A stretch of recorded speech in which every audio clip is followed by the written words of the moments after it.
Boa noite, irmãos. Boa noite, irmãos.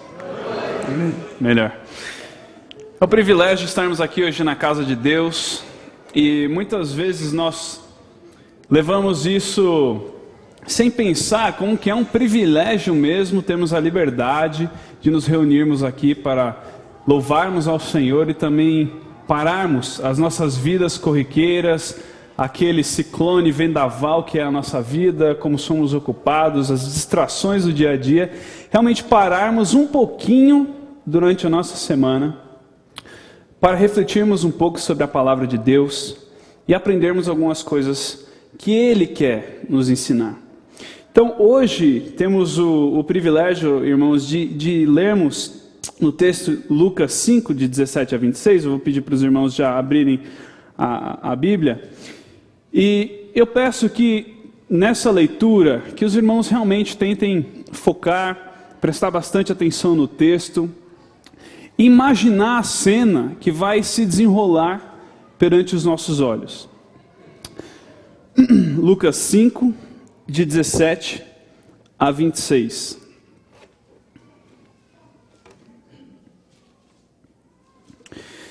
Certo dia, quando ele ensinava, estavam sentados ali fariseus e mestres da lei, procedentes de todos os povoados da Galiléia, da Judéia e de Jerusalém.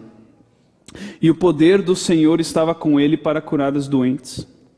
Vieram alguns homens trazendo um paralítico numa maca e tentaram fazê-lo entrar na casa para colocá-lo diante de Jesus. Não conseguindo fazer isso por causa da multidão, subiram ao terraço e o baixaram em sua maca, através de uma abertura, até o meio da multidão, bem em frente de Jesus. Vendo a fé que eles tinham, Jesus disse: Homem, os seus pecados estão perdoados. E os fariseus e os mestres da lei começaram a pensar: quem é esse que blasfema? Quem pode perdoar pecados, ao não ser somente Deus? Jesus, sabendo que eles estavam pensando, perguntou: por que vocês estão pensando assim? O que é mais fácil dizer? Os seus pecados estão perdoados? Ou levante-se e ande? Mas para que vocês saibam que o Filho do Homem tem na terra autoridade para perdoar pecados, disse ao paralítico, eu lhe digo, levante-se, pegue a sua maca e vá para casa. Imediatamente ele se levantou na frente deles, pegou a maca em que estivera deitado e foi para casa louvando a Deus. Todos ficaram atônitos e glorificavam a Deus e cheios de temor diziam: hoje vimos coisas extraordinárias. Vamos orar. Senhor, muito obrigado porque temos a oportunidade de nos achegarmos às Escrituras, à Tua Palavra, e lermos esse registro impactante da cura desse paralítico, ó Pai.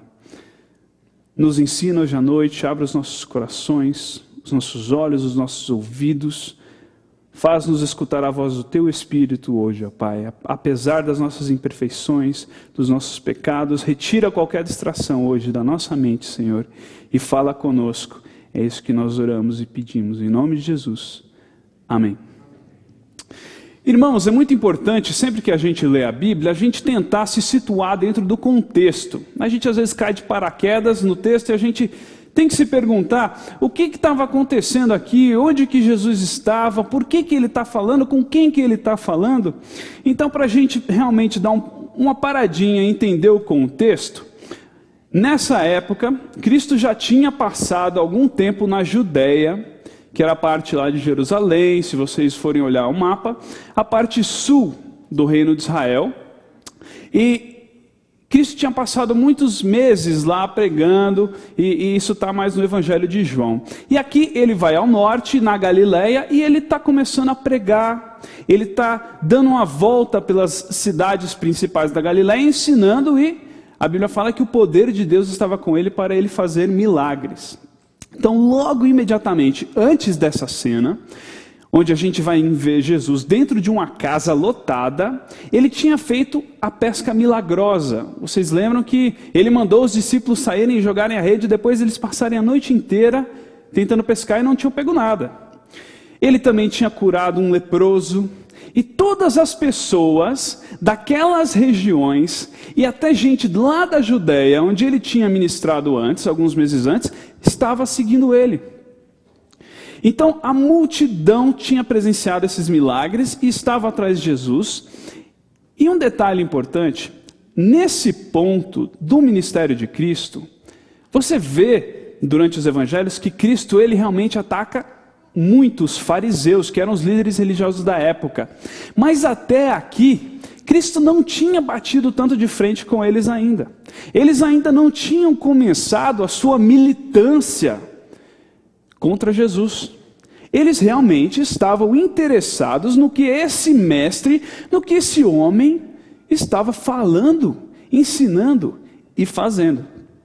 Então, quando a gente entende mais ou menos essa cena, a gente não estranha que a casa estava lotada, a gente não estranha que tinha uma multidão, né? E a gente pode então colocar dentro desse contexto o que acontece nessa passagem. E podemos aprender muitas lições com o texto de Lucas 5, 17 a 26. A primeira lição que nós temos a aprender é que a obra de Deus chama atenção. Irmãos, o versículo 17 e 19, eu vou ler novamente. Certo dia, quando ele ensinava, estavam sentados ali fariseus e mestres da lei, procedentes de todos os povoados da Galileia. Não era gente só daquela cidade, como eu disse, todos os povoados da Galileia, da Judéia e de Jerusalém. E o poder do Senhor estava com ele para curar os doentes. Vieram alguns homens, trazendo um paralítico numa maca, e tentaram fazê-lo entrar na casa para colocá-lo diante de Jesus.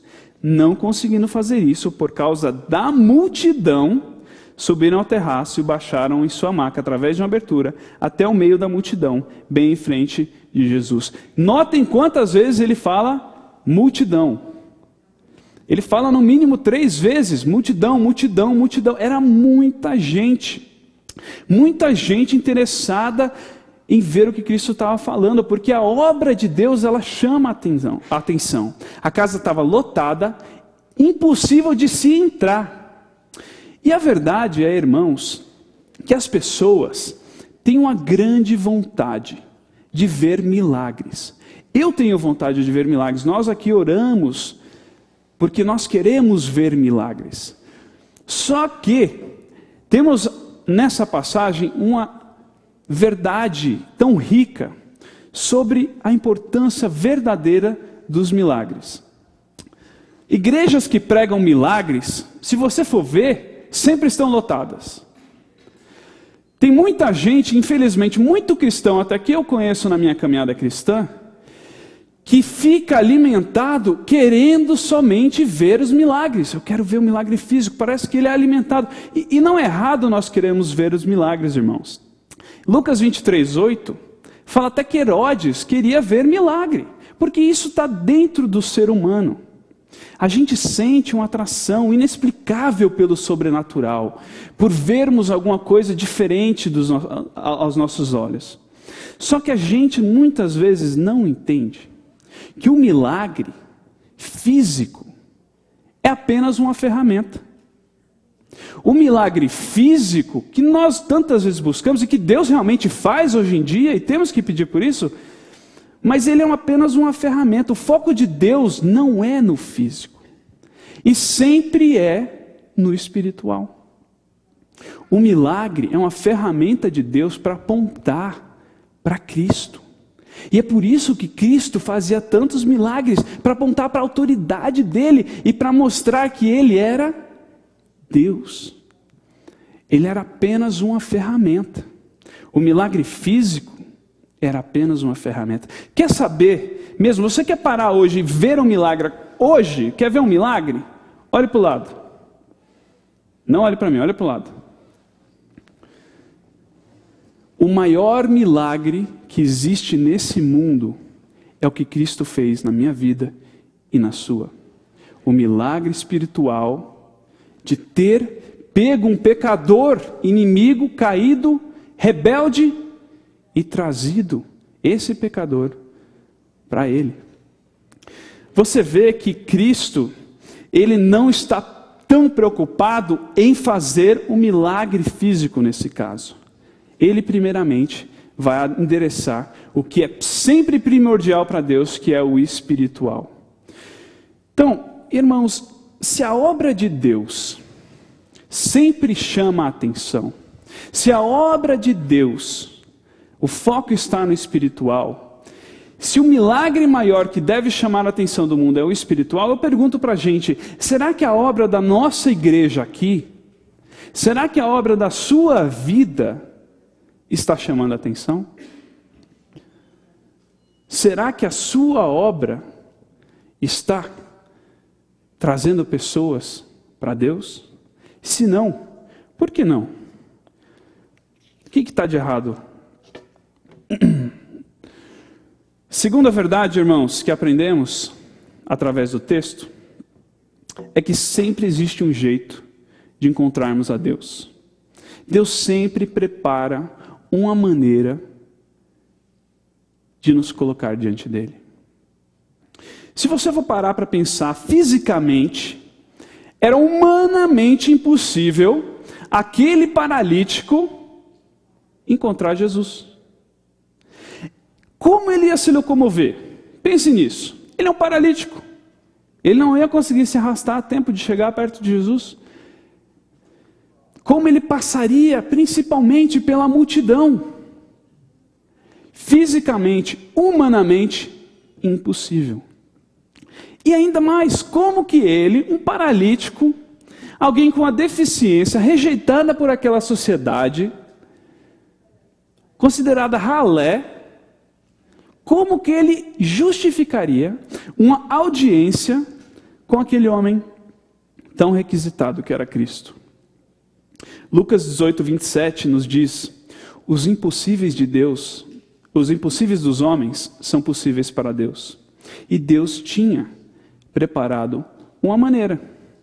E a maneira era, ele tinha preparado um telhado e amigos. E de uma forma muito parecida, irmãos, não sei por que você está aqui hoje, não sei o que você vem buscar aqui dentro da igreja hoje, se o seu foco era, puxa, eu preciso de alguma coisa de Deus, saiba que Deus preparou uma maneira de você encontrá-lo. Deus sempre prepara uma maneira da gente se colocar aos seus pés, igual ele fez com esse paralítico. A terceira lição que nós aprendemos com esse texto, versículos 18 e 19, vou ler novamente. Vieram alguns homens trazendo um paralítico numa maca e tentaram fazê-lo entrar na casa para colocá-lo diante de Jesus. Não conseguindo fazer isso, por causa da multidão, subiram ao terraço e o baixaram em sua maca, através de uma abertura, até o meio da multidão, bem em frente de Jesus. Terceira lição, irmãos, que aprendemos é a importância de termos e de sermos bons amigos. Deus usou os amigos daquele paralítico para o apresentarem a Jesus. E se você for parar para pensar, não foi fácil carregar aquele homem. Não foi fácil tentar levar ele para o meio de uma multidão e ser rejeitado. Não foi fácil acharem uma maneira de apresentar aquele paralítico a Cristo. A verdade, eles não tinham nenhuma recompensa por aquilo. Eles não tinham nenhum incentivo para terem feito tanto esforço para colocar aquele paralítico diante de Jesus. Eles não tinham nada que fosse recompensado a eles de forma física. Não iam ganhar dinheiro, não iam ganhar reconhecimento, não iam ganhar nada. Mas essa é a verdadeira amizade. Quando você serve as pessoas por amor, quando você identifica as necessidades das pessoas ao seu redor e você serve elas. Eles foram persistentes e até criativos. Marcos 2, que é o texto paralelo a Lucas 5, conta também essa história, e na verdade ele fala que os amigos desse paralítico despedaçaram, quebraram o telhado. E na verdade as casas lá naquela época, elas não eram igual às casas de hoje. Os telhados não eram, sabe, pontiagudos, assim, triangulares, igual são hoje. A parte de cima da casa era como se fosse uma laje e era utilizada pela família, ou para deixar comida ou frutas secando, ou até para às vezes receber visitas, que eles montavam um tipo de um shelter, de um refúgiozinho lá em cima, e as pessoas podiam ficar naquela casa, lá no telhado. Então, se você olhar fotos, tem tetos de madeira com argila em cima, ou barro, e tem também aqueles que são de pedras misturadas com argila, naqueles telhados. Independente de como era o telhado daquela casa, aqueles amigos pararam e despedaçaram aquele telhado com as próprias mãos para colocar aquele paralítico aos pés de Cristo, diante de Jesus. Na verdade, eles nem pensaram assim no problema que ia ser, porque o dono da casa ia ficar louco com eles. Imagina a sua casa. E desce alguém do telhado, você olha para cima, tem um buraco. Eles provavelmente iam ter que gastar todo o tempo depois ainda para consertar, para reparar aquele telhado daquela pessoa. Mas nem isso atrapalhou eles. A missão deles era tão importante e o objetivo era tão explícito dentro do coração deles: eu preciso colocar esse homem aos pés de Cristo. E nada pôde impedir que eles assim o fizessem, né? Então a gente tem que se perguntar, vendo esse exemplo de amizade, vendo esse exemplo de serviço, vendo esses amigos e o sacrifício deles, a ingenuidade, a criatividade e a persistência deles, a gente tem que perguntar: como somos nós como amigos? Somos igual a eles? Fazemos de tudo para arrastarmos as pessoas e colocá-las ao pé de Cristo? Aliás, quem você busca para ser seu amigo? Qual o crivo que você usa para eleger alguém como seu amigo? Porque se não for você buscar amizades que te levam para o pé de Cristo, que te colocam diante do altar de Deus, que levam a sua vida para mais perto do nosso Salvador, será que vale a pena mesmo investir nessa amizade? A triste realidade, irmãos, é que muitas vezes as nossas amizades nos afastam de Deus. As nossas amizades nos puxam para longe de Deus. E temos que parar e analisar. Temos que fazer tudo para ficarmos próximos das pessoas que nos levam para perto de Cristo. A quarta lição, irmãos, que aprendemos aqui, nessa passagem, é que Deus não faz aquilo que a gente espera. Olhamos o versículo 20. Vendo a fé que eles tinham, Jesus disse: homem, os seus pecados estão perdoados. Para um pouquinho. Olha a situação. A gente já disse que a preocupação de Jesus era espiritual e não física, né? Mas vocês acham, honestamente, pensando que aquele paralítico tinha ido para frente de Jesus porque ele queria ser curado espiritualmente? A maior chance é que não, é que ele estava esperando ser curado fisicamente. Ele era um paralítico. Cristo já tinha feito muitos milagres. Todo mundo tinha visto Cristo curar pessoas, leprosos, fazer coisas sobrenaturais, extraordinárias. A expectativa dele provavelmente era: Cristo vai me curar. A expectativa dele crescendo, a multidão, não consigo entrar, ele batendo no desespero: Deus, como que eu vou chegar perto de Cristo? Ver os amigos, vão lá, destelham um telhado, baixam ele faz o rapelzinho lá para o meio, da frente de Cristo, chega lá todo empolgado e Cristo fala assim: olha, seus pecados estão perdoados. Aquele paralítico deve ter falado: hã? Como assim? É curioso que Jesus não curou ele imediatamente. É curioso, no mínimo a gente tem que parar e pensar, gente, por que Cristo fez dessa forma? A preocupação de Cristo era no espiritual e não no físico. Enquanto a maioria esperava algo espetacular, Cristo fez algo que não era visível aos olhos. Ele perdoou os pecados daquele paralítico. Então, mesmo com Cristo dando essa enrolada, fazendo isso, ele fez como um propósito, irmãos, para nos ensinar que ele não trabalha do nosso jeito. Ele não faz o que a gente espera. Eu não sei o que você está precisando de Deus. Se você precisa que Deus te pegue, te chacoalhe, te livre de algum vício, que Ele faça alguma coisa tremenda na sua vida, que te converta, que mude o seu coração. Uma coisa eu tenho certeza, irmão, coloque seu pedido perante Deus, mas não pense que você sabe como Ele vai trabalhar, através de quem Ele vai trabalhar, porque Ele faz as coisas do jeito dEle, no tempo dEle.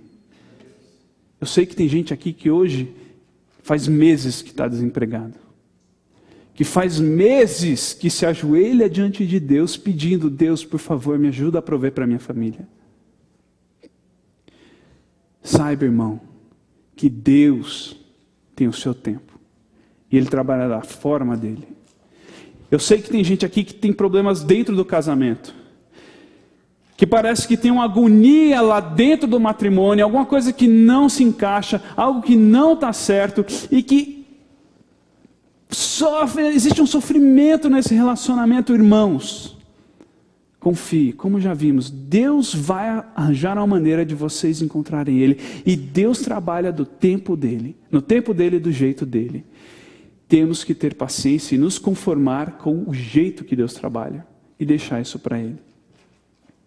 Será que temos buscado as coisas do nosso jeito ou do jeito de Deus?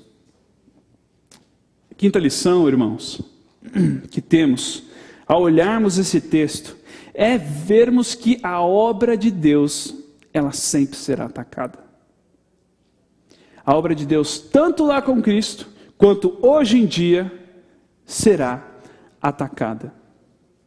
Versículo 21 diz: os fariseus e os mestres da lei começaram a pensar, quem é esse que blasfema? Quem pode perdoar pecados a não ser somente Deus? Vamos nos colocar na cabeça daqueles fariseus. Se tinha uma coisa inconcebível na cabeça daqueles homens religiosos, é de que um ser humano, um homem, pudesse se equivaler a Deus, pudesse ser Deus. Então, quando Cristo fala assim, seus pecados estão perdoados, eles ficam loucos. Quem é esse que blasfema? Quem é esse que tem a presunção de se equivaler a Deus? Quem é esse que ousa dizer que pode perdoar pecados? Somente Deus pode fazer isso. Eles não tinham percebido que os milagres que Cristo vinha fazendo eram para apontar para a sua divindade, era para apontar para a sua autoridade, era para apontar para que Ele era Deus. Era uma ferramenta que Ele usava. Quem era aquele homem que podia perdoar pecados? Só Deus podia perdoar pecados, não? E é curioso, irmãos, que sempre que Deus começa a fazer sua obra, a gente encontra resistência. Aparece alguém para atacar. Aparece alguém para duvidar. E às vezes internamente, olhe esse contexto. Os fariseus eram os religiosos. Deus começa a fazer a obra, temos resistência de todos os lados, inclusive do lado religioso. As pessoas às vezes que estão sentadas ao nosso lado, que têm anos de caminhada dentro da igreja, podem às vezes oferecer resistência para aquilo que Deus está fazendo. E é nosso dever, irmãos, estarmos prontos para combater isso. Isso nunca deve atrapalhar os nossos planos de seguir no serviço da obra de Deus. Será que essa igreja está pronta para se defender dos ataques? Ou será também que às vezes a gente é os próprios fariseus? E a gente coloca os impedimentos e a resistência para que Deus faça a sua obra. Na continuação do texto, nós vamos vendo uma das partes mais interessantes dos evangelhos. E eu confesso que por muitos anos eu li essa passagem e eu não entendia. Eu li essa passagem quando Cristo fala e ele lança a seguinte pergunta: o que é mais fácil? O que é mais fácil? Jesus enxerga o que está no coração dos fariseus. E o que ele quer dizer com essa pergunta? O que é mais fácil dizer? Vamos ler o versículo. O que é mais fácil dizer? Os seus pecados estão perdoados, ou levante-se e ande. A pergunta que ele está fazendo é mais ou menos assim: o que é mais fácil dizer sem ter que provar? O que é mais fácil eu falar que eu não tenho que gastar tempo provando para vocês? A cura espiritual, ela não era alguma coisa visível. É fácil Jesus virar para aquele paralítico e falar: seus pecados estão perdoados. Qual a mudança que você vai enxergar no paralítico? Visivelmente, exteriormente? Nenhuma. Não há mudança ali. Não há algo que acontece diante dos olhos. E Cristo não tinha como provar isso para os fariseus, mas ele viu que era isso que estava resistindo, que estava dentro e fervendo dentro do coração dos fariseus. Então assim, olha, é difícil falar da cura física, porque isso eu preciso provar diante dos olhos dos fariseus. É fácil falar de pecados, difícil é eu fazer a cura, porque aí eu tenho que provar. Se Cristo fala assim: levanta-te e anda, vai para casa, e nada acontece, ele é provado que ele não tem o poder. Então Cristo faz o seguinte: ele cura o paralítico para provar que ele também tem poder para perdoar os pecados. Então o que é mais fácil? Seus pecados estão perdoados? É fácil falar, para vocês saberem que eu tenho o poder de perdoar esses pecados, então eu vou fazer o difícil. Eu vou fazer esse homem paralítico se levantar e ir para casa. Então isso é difícil provar. Então levanta-te, anda, vai para casa. O que aconteceu? O paralítico se levantou. Isso cala os fariseus. Cristo usa o ataque e a dúvida dos fariseus para então calá-los. A última lição, irmãos, que aprendemos desse texto é que Cristo sempre sai vitorioso. Nós podemos ter essa certeza. Independente do que acontece em nossa vida, Cristo será glorificado. Cristo usará tudo para o nosso bem, para a sua glória.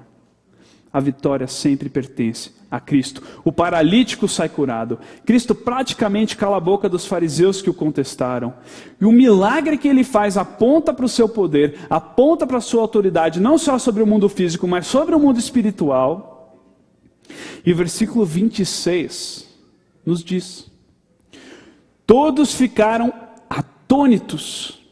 Todos ficaram atônitos e glorificavam a Deus. E cheios de temor diziam: hoje nós vimos coisas extraordinárias.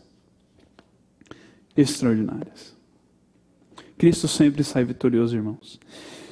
Então, só recapitulando, aprendemos nessa passagem que a obra de Deus sempre chama atenção, que sempre existe um jeito de encontrarmos a Deus, de que é importante termos e de sermos bons amigos, que Deus não faz o que a gente espera, que a obra de Deus sempre será atacada, mas que Cristo, a despeito disso, sempre sai vitorioso.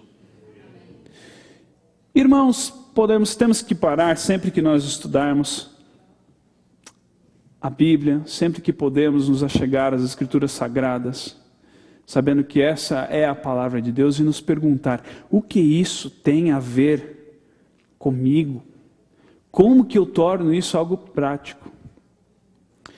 E de uma certa forma, na história de Deus, vemos a nossa história e a minha história, sua história. E esse paralítico, a história dele se assemelha muito com a minha. se assemelha muito com a sua. Por quê? Porque sozinhos, igual aquele paralítico, nós somos incapazes de chegarmos a Deus. Que Cristo, Ele também faz um milagre na nossa vida através da salvação. Que os nossos pecados em Cristo Jesus, pregado naquela cruz, derramado o seu sangue, ressuscitado, para que quando Deus olhar para o nosso pecado, olhar para aquilo de mais sujo que você tem no seu passado, para aquele hábito mais escondido que você tem, para aquilo que mais você esconde dentro da sua mente, que você não quer que Deus veja, para que quando Deus olhar para aquilo, se nós estivermos em Cristo, com a nossa vida rendida aos seus pés, Ele não vai nos ver, Ele vai ver Cristo, Ele vai ver o milagre da salvação dos nossos pecados perdoados. Com o perdão, irmãos, vem liberdade. Com o perdão, estamos livres. No final da passagem, a gente vê que o homem volta para casa glorificando a Deus por tudo que foi feito naquele dia. Versículo 25 fala: imediatamente, ele se levantou na frente deles, pegou a maca em que estivera deitado e foi para casa, louvando a Deus. Ele abriu a boca e saiu louvando a Deus por aquilo que ele... Mesmo que Deus não fez o que ele esperava inicialmente, ofereceu perdão de pecados, depois fez um milagre, ele entendeu que ali houve redenção e ele saiu glorificando a Deus. E eu pergunto hoje então, irmãos, e cada um tem uma história diferente, cada um está num momento da vida diferente, cada um está enfrentando problemas diferentes, mas eu paro para perguntar: você já experimentou esse milagre de Deus na sua vida? Qual que é a sua paralisia? O que é que você precisa que Deus cure? O que é que você precisa que Deus faça? Você precisa de perdão? Você já experimentou esse milagre na sua vida, irmãos? Então eu te pergunto, se você realmente já experimentou desse milagre, se Cristo já tirou a sua paralisia, quanto você tem feito para arrastar e levar outras pessoas para Cristo? Quantas pessoas que ainda são paralíticas você tem arrastado para os pés de Cristo? Quantas? E se você ainda não experimentou desse milagre, se você ainda se sente como um paralítico, se você ainda não consegue andar de verdade, eu te pergunto, o que você está esperando? Com o que você está gladiando com Deus na sua mente? Porque o que vale a pena ficarmos nessa condição de paralisia, presos aos nossos hábitos, enraizados no nosso pecado, na lama, no fundo do poço? Irmãos, o que estamos esperando? O que você está esperando? Não perca uma oportunidade. Não perca a oportunidade que Deus está te dando. Como dissemos, Ele sempre arranja um jeito de ser encontrado. Pode ser para você nessa noite aqui. Tenha fé, irmãos. Coloque, deposite a sua esperança na cruz de Cristo, no Salvador, naquele que era Deus encarnado e naquele que morreu pelo seu e pelo meu pecado, irmãos. Saia daqui hoje, caminhando pela primeira vez. Essa é a minha oração, essa é a minha mensagem. Que Deus possa fazer realmente milagres físicos, mas também espirituais em nosso meio. Vamos orar? Senhor, muito obrigado, ó Pai, pela Tua bondade, pelo Teu poder, pela Tua autoridade, ó Pai, porque o Senhor está aqui no nosso meio, Senhor, agindo, Senhor. Quando olhamos para o lado, vemos os milagres de conversão que o Senhor já fez. Os milagres físicos também, ó Pai. Nós vemos a Tua mão agindo aqui no nosso meio, Senhor. Continua a fazer Isso, Pai, traz pessoas para Ti, Senhor. Ajude-nos a sermos bons amigos e arrastarmos as pessoas, ó Pai, para os Teus pés, Senhor. Que possamos sair daqui, hoje à noite, mais perto de Ti, ó Pai, com as vidas rendidas a Ti, Senhor. E sabendo, ó Pai, que o Senhor é o nosso Deus, poderoso para caminhar conosco e para nos livrar e curar, tanto físico quanto espiritualmente, ó Pai. Em nome de Jesus. Amém.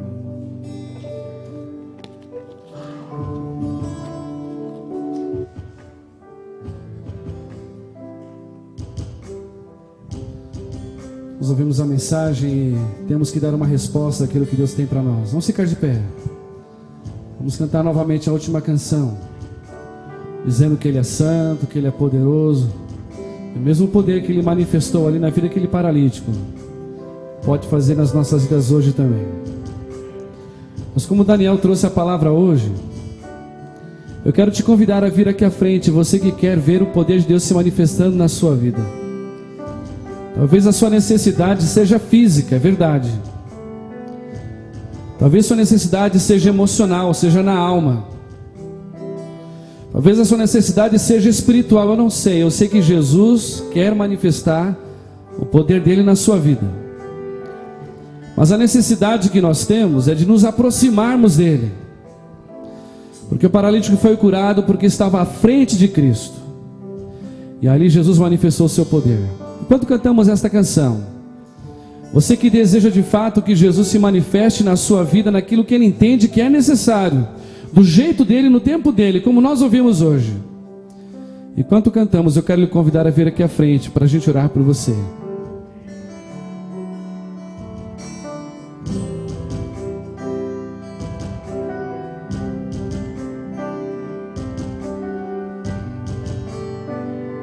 Diga. Digno é o Cordeiro que foi morto, santo, santo Ele é.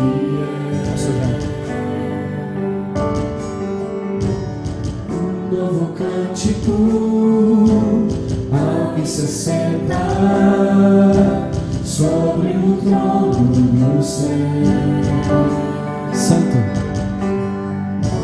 Santo, santo, santo, Deus Todo-Poderoso, que era, quer e há de vir.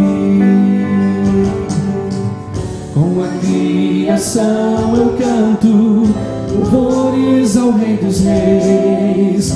És tudo para mim e eu te adorarei.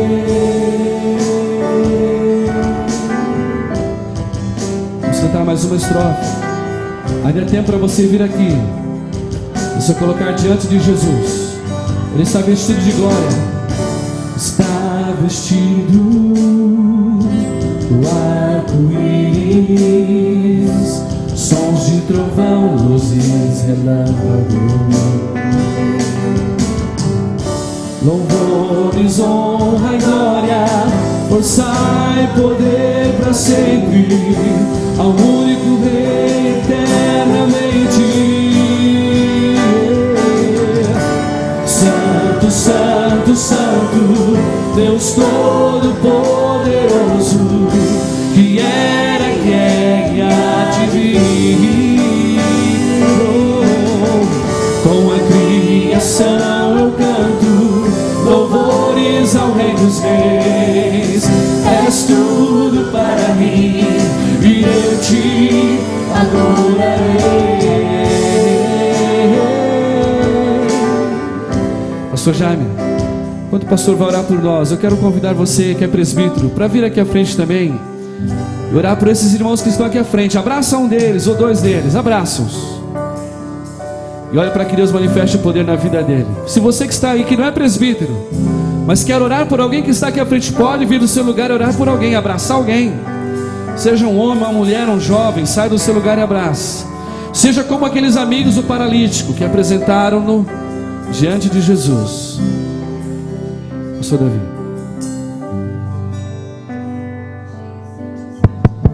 Glória a Deus, aleluia, glória a Deus. Ore, coloque sua vida nas mãos do Senhor.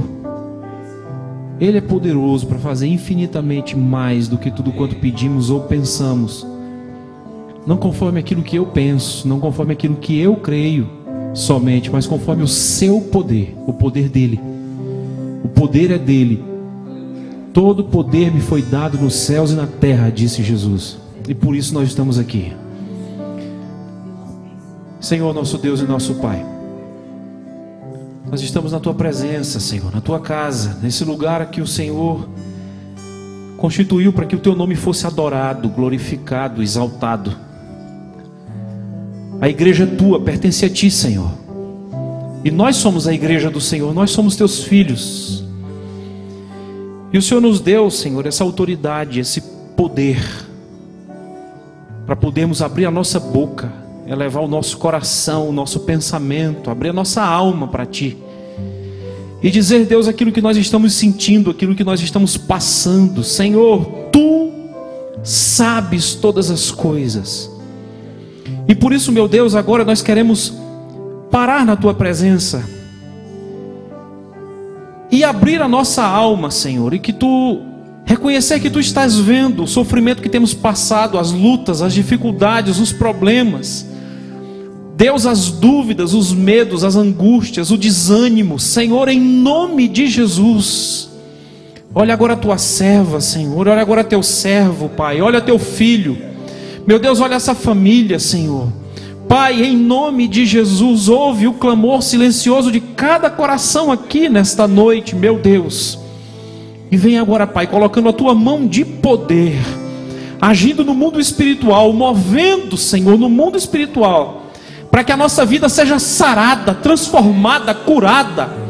Deus, em nome de Jesus, nós confiamos no Teu poder, e é por isso que nós elevamos a nossa voz em oração a Ti, e clamamos ao Senhor, que Tu faças agora um milagre, Senhor, porque Tu és o único capaz de trazer à existência aquilo que não existe.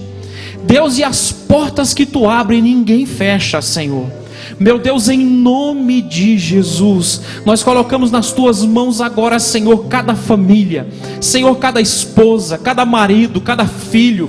Deus, cada um que ora, cada um que clama, cada um que pede diante de Ti. Meu Deus, vem agora, entra com Teu poder, Senhor, entra com a Tua graça, entra com a Tua mão maravilhosa, agindo em favor da Tua igreja.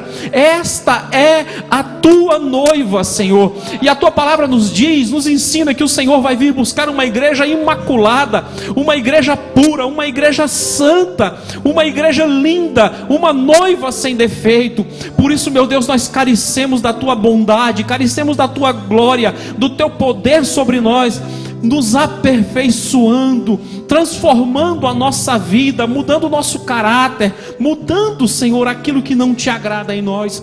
Pai, em nome de Jesus, nós confiamos no Teu poder, assim como Tu levantaste aquele homem que não podia andar. Muitas vezes, Senhor, as nossas mazelas, os nossos defeitos, as nossas doenças, Senhor, tem nos impedido de andar para Ti, de fazermos, Senhor, a Tua obra. Mas Deus, nós queremos abandonar nesta noite nos Teus pés, nós queremos entregar no Teu altar nesta noite tudo aquilo que tem impedido, Senhor, a nossa vida de prosseguir, tudo aquilo que tem impedido a nossa vida de avançar. Nós queremos colocar no Teu altar nesta noite e consagrar diante de Ti a nossa vida e declarar diante dos homens e dos anjos que a partir de agora vai ser diferente, porque nós vamos andar contigo, Senhor.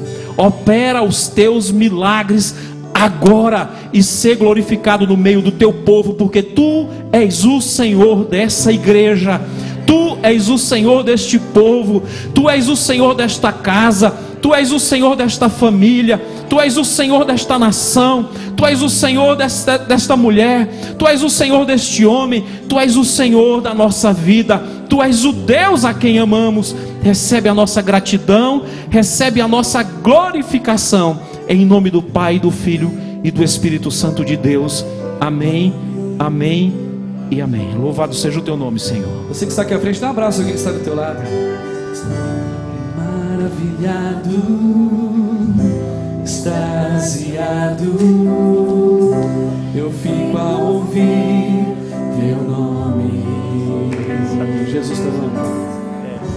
Jesus, teu nome é força, é fôlego. Cante com a gente. Misteriosa água viva. Yeah. Santo, santo, santo, Deus Todo-Poderoso, que era, que é e há de vir. Com a criação eu canto louvores ao Rei dos Reis. És tudo para mim e eu te... Santo, santo, declare. Santo, santo, santo, Deus Todo-Poderoso, que era, que é e há de vir. Com a criação eu canto louvores ao Rei dos Reis. És tudo para mim e eu te adorarei. Nós te adoramos, Senhor Deus, pelo que o Senhor fez aqui nesta noite. Queremos, Pai, que o Senhor nos libertou da nossa paralisia. Aquilo que nos impedia de chegar até Cristo caiu por terra em nome de Jesus. Agora, Pai, despede o teu povo nessa liberdade que só Cristo pode dar. Que o teu povo, na liberdade de Jesus, tenha uma semana abençoada, seja ministrado pelo consolo e o conforto do teu Espírito Santo, e a tua graça, ó Deus poderoso, esteja com este povo aqui, e com todo o teu povo que se reúne na face da terra hoje e para sempre, em nome de Jesus. Amém, Jesus, amém. Tenha uma semana abençoada, em nome de Jesus. Temos lá embaixo um momento de confraternização. Não vai embora, desça lá no basement, vamos gastar mais um tempo juntos. Deus te abençoe. Santo, santo, santo, santo, Deus Todo-Poderoso, que é